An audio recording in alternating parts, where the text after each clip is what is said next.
Gracias, compañero presidente. Buenas tardes a los colegas asambleístas.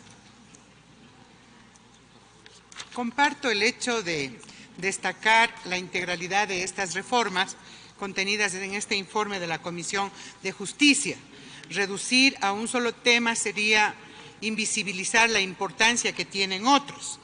Me voy a referir en primer lugar a lo que de alguna manera ya fue tema de tratamiento en este pleno, en lo que fue la presentación y aprobación del informe de la Comisión Ampetra, pero que también fue puesto al debate público durante un año y es referido al ámbito de la educación con respecto a la presencia de casos de violencia sexual en el ámbito educativo. No puedo más que reiterar que acá se conoció, se debatió, inclusive se comprometió a dar seguimiento a algunas propuestas de reforma. Yo creo que la Comisión de Justicia en esta mañana lo que ha hecho es cumplir y de manera importante se recoge tres aspectos que me parece que deberían ser resaltados.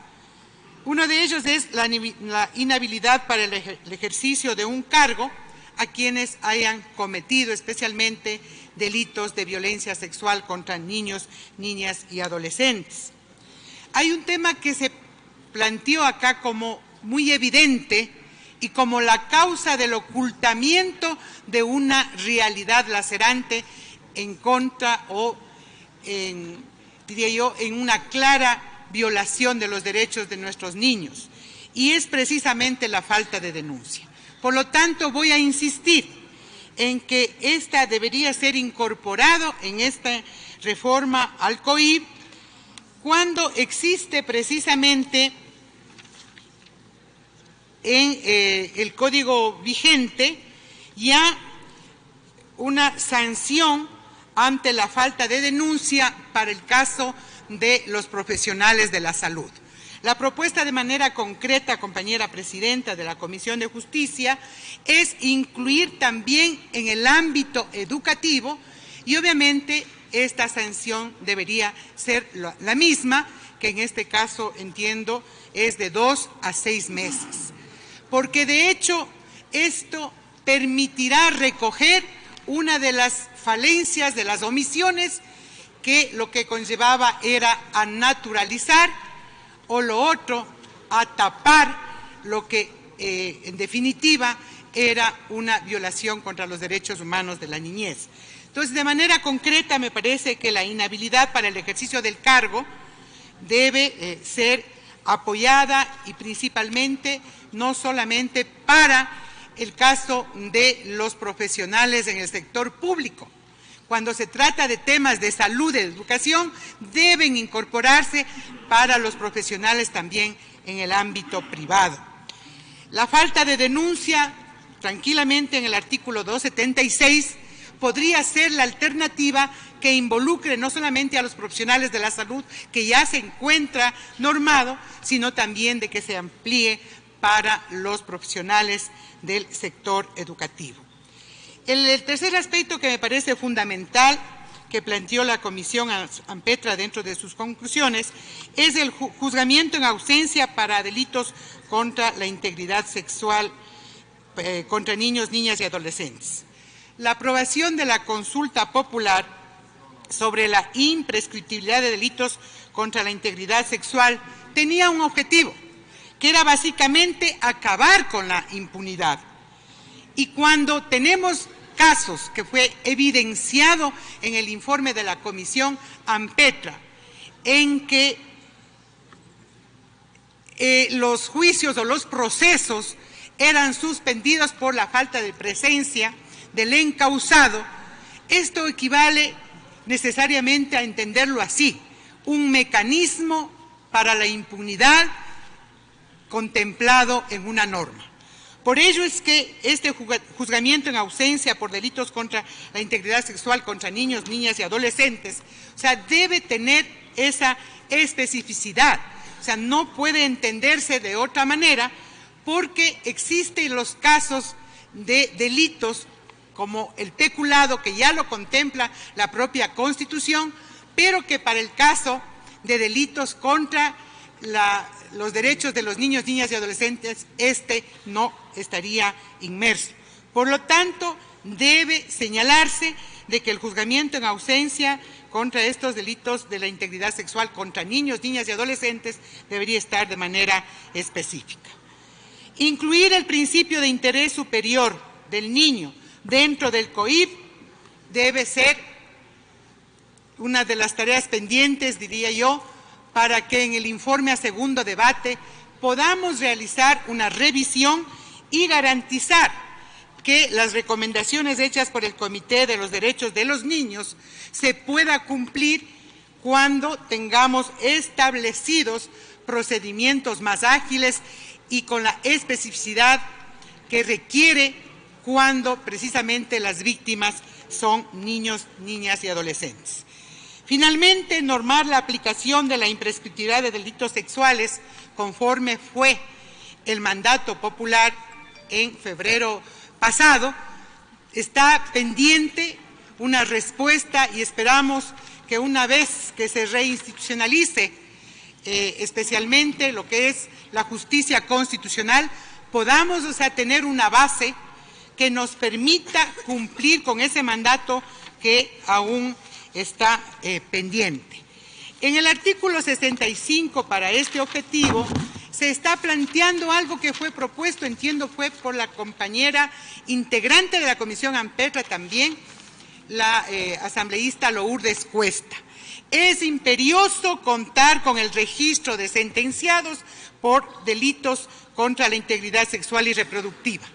Este registro permitirá justamente tener una herramienta que permita certificar la conducta de un ciudadano para garantizar las mejores condiciones para esta relación laboral que pueda tener en condiciones más óptimas para el tratamiento con los niños y niñas. Si es que este mecanismo de un registro que debería ser solicitado de manera personal o por juez competente, permitiría garantizar o prevenir justamente que esa inhabilidad que hoy se está incorporando también tenga una operatividad ya en los hechos. Yo quería referirme, señor presidente, a expresiones como las que acá se dieron en la mañana de hoy de parte de quienes con justo derecho defienden una posición respecto a lo que se ha planteado acá como tema de debate y que es precisamente el garantizar la libertad de decisión de las víctimas de violencia sexual, de violación, respecto a su opción de decidir sobre el aborto. Una representante de una organización decía que justamente hay que acabar con un sistema de educación en donde precisamente esa educación para la sexualidad tenía una ideología abortista. Yo creo que frases como esas, mensajes como esos, dichos en un escenario como este, tienen que ser realmente confrontados con una realidad a efectos de no tergiversar hechos que acá deben ser discutidos con suma responsabilidad. Pienso que el sistema de educación tiene que hacer lo suyo, pero también coincido que la educación para la sexualidad no debe ser tarea única del sistema educativo. También es responsabilidad de padres y madres de familia. Por lo tanto, hacer estas aseveraciones lo que hacen es tergiversar, manipular los hechos de los cuales tenemos la responsabilidad de tratarlos con la suma frontalidad. Estamos precisamente, alguien ya decía acá nos está liberalizando un aborto abierto. Estamos dando respuesta a una realidad que independientemente de la voluntad de estos 137 asambleístas existe una realidad que está latente. Y esa es la responsabilidad que tenemos que cumplir. Aquí debemos preguntarnos qué hace el Estado para proteger a las víctimas. Esa debería ser, en última instancia, la respuesta, porque no se trata de examinar nuestras decisiones personales. No, aquí estamos representando la responsabilidad que debe tener un Estado y sobre la cual este organismo legislativo tiene que proveer una normativa de convivencia social. Por lo tanto, entender esa realidad implica responder también a lo que demandan las víctimas, miles de víctimas. No solamente los registros incompletos de la institucionalidad que se ha podido obtener, sino de una realidad que está aún tapada, que aún se vive en silencio y que es importante develarla. Las víctimas lo que quieren es que el Estado se responsabilice de hacer justicia y de reparación frente a la violación de los derechos. Y una forma de reparar a las víctimas y de hacer justicia precisamente no es a las víctimas encarcelándoles o estableciendo una norma en donde les hagan pagar a una pena, sino por el contrario, garantizar que una medida de reparación sea la posibilidad de decisión de su vida, de su situación, de su realidad, de su hecho de dolor frente a lo que es su proyecto de vida. Aquí no estamos generalizando el aborto indiscriminado o promoviendo o incentivando. Eso es completamente tergiversar una realidad. Cualquier cosa que sea o cualquier situación o posición que tome esta Asamblea debería de acercarse a esa realidad y no, por el contrario, dejar que pase las condiciones coyunturales o de la política cuando la realidad sigue empeorando la vida de miles de mujeres y lastimosamente de mujeres niñas. Gracias, señor presidente.